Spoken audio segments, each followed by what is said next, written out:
So many people travel to Japan and fall in love with it.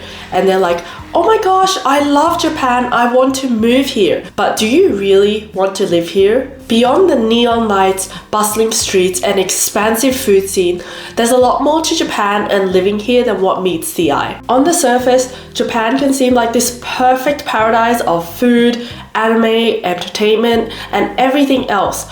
But if you go beneath the surface and look towards the darker, imperfect parts of Japan, can you still love Japan for what it is and confidently say that you want to live here? That's what today's video is going to be about. The less glamorous, the less talked about, but equally important parts of living in Japan that will help you figure out whether you truly want to move here. Because moving to another country anywhere is not a decision to be taken lightly.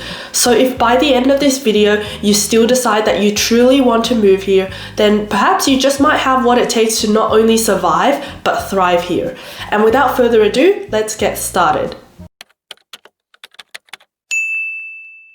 One of the most common pain points among foreigners that move here, and even Japanese locals, is loneliness. This goes for moving abroad in general and not just Japan, but I feel like it's especially common here because of the language and culture. A lot of foreigners who move here have trouble assimilating into society and making friends, and assume that it's because their Japanese isn't good enough or that the cultural barrier is too high.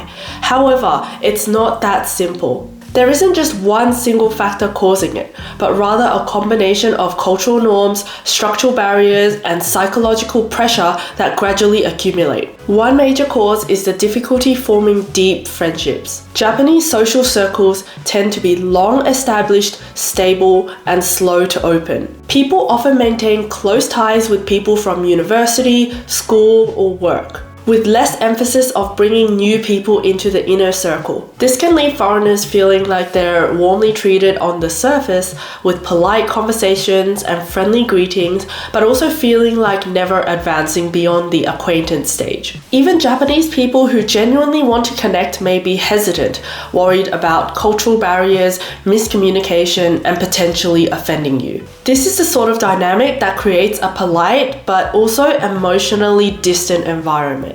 Furthermore, when you add a language barrier into the mix, this only intensifies.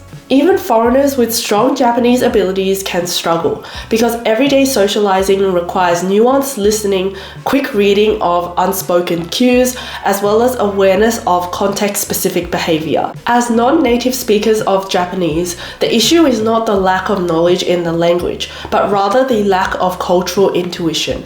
And that is because we were not raised in and therefore shaped by Japanese culture the same way that the people here are. So even if you can speak the language perfectly, you won't have the same cultural intuition and background that comes from lifelong exposure. And misunderstandings that occur from this can be awkward to deal with. Japanese people are generally very averse to confrontation and tend to be more avoidant of such situations, which can be even more isolating. Work environments can also be challenging for foreigners to navigate. Japanese work environments can be quite hierarchical, rigid, and adhere to strict norms, like being expected to use keigo with higher-ups, and just upholding the status quo in general can get quite emotionally exhausting. Unlike most Western cultures which value individualism and speaking one's mind, Japan has an indirect communication style. So instead of expressing needs openly, people tend to hint, soften their tone, and avoid saying no. So if you ask someone to hang out and they're busy that day, they might not say, no, I can't, and instead say, sonohi wa chotto, which basically just means no. For foreigners, this can be really confusing. It can leave you wondering, did I say something wrong? Do they actually want to hang out with me? Was I being too forward? This constant reading into people's words and actions gets really mentally exhausting after a while. You might be aware of the concept of tatemae, which is basically a socially acceptable facade that Japanese people uphold. Japanese people strongly value upholding social order and will usually avoid saying or doing things that might disturb the peace or accidentally offending someone by softening the truth or hiding their true feelings. This can be a point of frustration for some foreigners, and it can almost drive you insane wondering whether you're inconveniencing someone and they're just not telling you, or if they're not really being honest with you about something. Even if you understand that they generally don't have bad intentions, it can leave you feeling a bit like you're walking on eggshells because you never really know whether you've accidentally upset or offended someone. Another thing that doesn't get talked about enough, or rather, people don't realize the full extent of it until they experience it themselves, is how crazy bureaucratic Japan can be. Japan is extremely focused on upholding standard processes for doing things, which can make sense compliance-wise, but it can make completing even seemingly simple tasks feel extremely frustrating and unnecessarily slow and complex. Even in the digital age, many official tasks such as address registration, visa renewal, healthcare forms, tax procedures, and bank paperwork require in-person visits, physical documents, and personal stamps known as hanko. And while this is meant to guarantee authenticity and traceability, these requirements can create delays and often force you to navigate through multiple offices and counters to complete even simple tasks. I was really surprised when I first came here by this. When I was still in Australia, almost everything could be registered or updated online, and only on very rare occasions did they require in-person visits.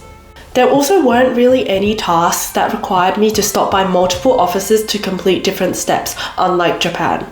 When I moved apartments, I remember I was running to a different office almost every day for about 2 weeks just to fill out different paperwork and ensure all my addresses were up to date. Part of this is due to cultural values. Japan places high importance on accuracy, accountability, and precedent.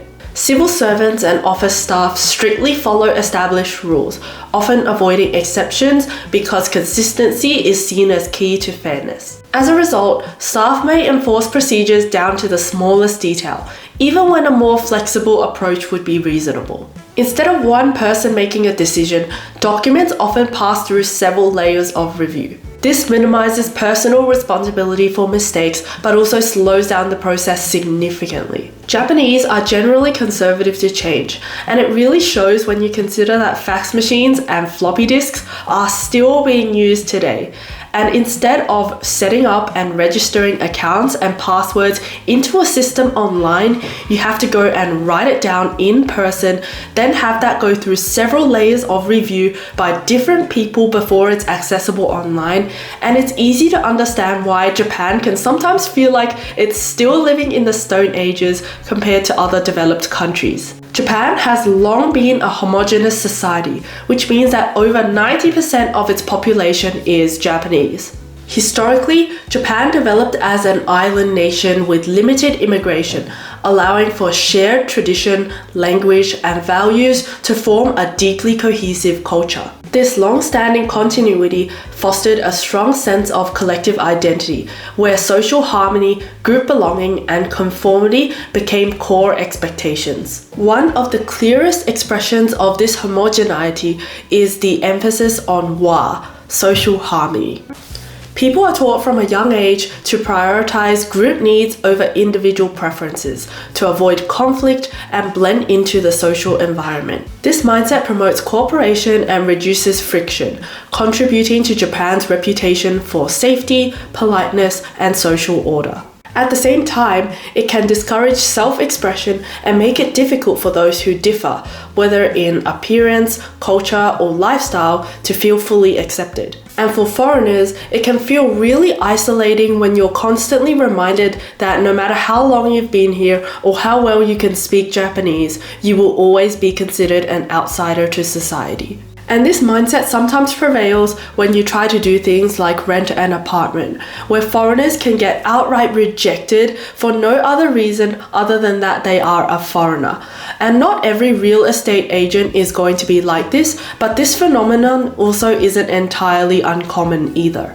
Japanese work culture is shaped by long hours, group-oriented decision-making, and a strong emphasis on hierarchy and loyalty. And while these norms create stability and teamwork, they can be challenging for foreigners. In a country where presence is valued over productivity, many companies expect their employees to stay late, not because of workload, but to show dedication, which can feel unnecessary or exhausting to those used to clearer work-life boundaries. Of course, not every workplace is like this and many are changing. However, for those who choose to uphold their own boundaries instead of the status quo, they might experience the psychological stress of being the odd one out and run the risk of being ostracized as the less dedicated employee in the office. Social obligations are also seen as fairly normal. So going for drinks after work with your boss, bringing back omiyage if you've been traveling, and upholding the workplace hierarchy can be emotionally taxing when it's not what you're used to. There's also the psychological aspect where many people dream of Japan for years before they come here. I know I did, and that's because media paints this idealized version of Japan, which many of us then assume to be true. When we're shown all these beautiful, amazing landscapes, the neon lights of Tokyo and Osaka, anime, and all of the unique and wonderful things there are to do in Japan, it's not hard to develop a romanticized image of Japan. And while it's true that Japan has all of these things, Japan is also not only these things. There are many things that don't get talked about that we cannot see until we've lived it ourselves. Between bureaucracy, tatemae, work culture involving hierarchical dynamics and unpaid overtime, and even foreigner discrimination, sometimes the gap between expectation and reality can be so wide that some foreigners experience so much disappointment they end up leaving Japan despite their initial dream. The novelty of being in Japan fades fast, but once it's faded and you look beneath the neon lights and pretty things and you see paperwork, fake smiles, and strict unspoken rules, can you still say that you want to live in Japan? I hope this video was able to give you a little more clarity on what living in Japan is like. Let me know what you think in the comments down below, and don't forget to like and subscribe for more future content like this, and I will see you in the next one. Goodbye!